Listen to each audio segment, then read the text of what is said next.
Pooh and Piglet go hunting and nearly catch a woozle. The Piglet lived in a very grand house in the middle of a beech tree, and the beech tree was in the middle of the forest, and the Piglet lived in the middle of the house. Next to his house was a piece of broken board, which had Trespassers W on it. When Christopher Robin asked the Piglet what it meant, he said it was his grandfather's name and had been in the family for a long time.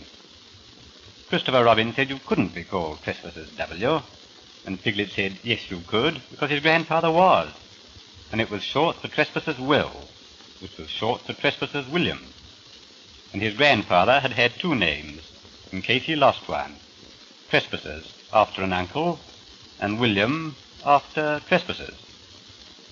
I've got two names, said Christopher Robin carelessly.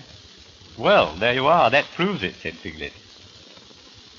One fine winter's day, when Piglet was brushing away the snow in front of his house, he happened to look up, and there was Winnie the Pooh.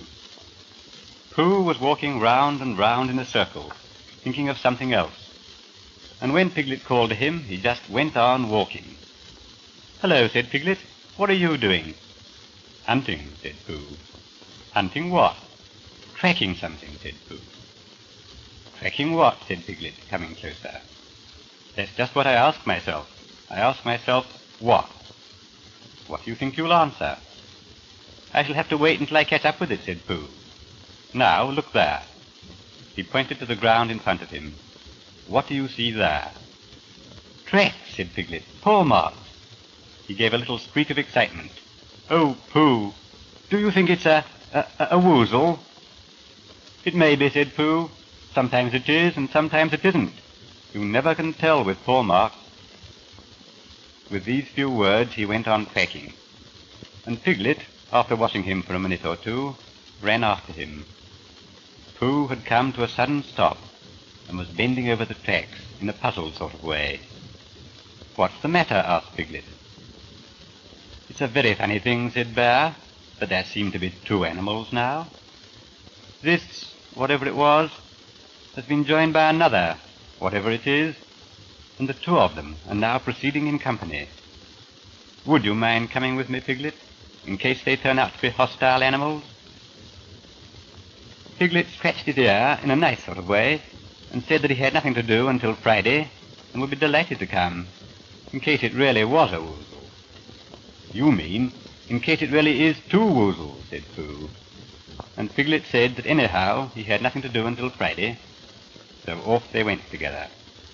There was a small spinney of larch trees just here, and it seemed as if the two woozles, if that is what they were, had been going round this spinney. So round this spinney went Pooh and Piglet after them. Suddenly Pooh stopped and pointed excitedly in front of him. Look! What? Said Piglet with a jump. And then, to show that he hadn't been frightened, he jumped up and down once or twice more in an exercise-typing sort of way. The track, said Pooh. A third animal has joined the other two. Pooh, cried Piglet, do you think it's another woozle? No, said Pooh, because it makes different marks. It is either two woozles, and one, as it might be, whizzle, or two, as it might be, whizzles, and one, if so it is, woozle. Let us continue to follow them. So they went on, feeling just a little anxious now, in case the three animals in front of them were of hostile intent. And then, all of a sudden, Pooh stopped again, and licked the tip of his nose in a cooling manner, for he was feeling more hot and anxious than ever in his life before. There were 4 animals in front of them. You see, Piglet, look at their tracks. 3 as it were woozles, and 1 as it was whizzle. Another woozle has joined them. And so it seemed to be. There were the tracks crossing over each other here, getting muddled up with each other there, but quite plainly, every now and then, the tracks of 4 sets of paws. I think, said Piglet, when he had licked the tip of his nose too and found that it brought very little comfort, I think that I have just remembered something. I have just remembered something that I forgot to do yesterday and shan't be able to do tomorrow, so I suppose I really ought to go back and do it now. We'll do it this afternoon, and I'll come with you, said Pooh. It isn't the sort of thing you can do in the afternoon. It's a very particular morning thing that has to be done in the morning, and if possible between the hours of... What's that? Pooh looked up at the sky, and then, as he heard the whistle again, he looked up into the branches of a big oak tree, and then he saw a friend of his.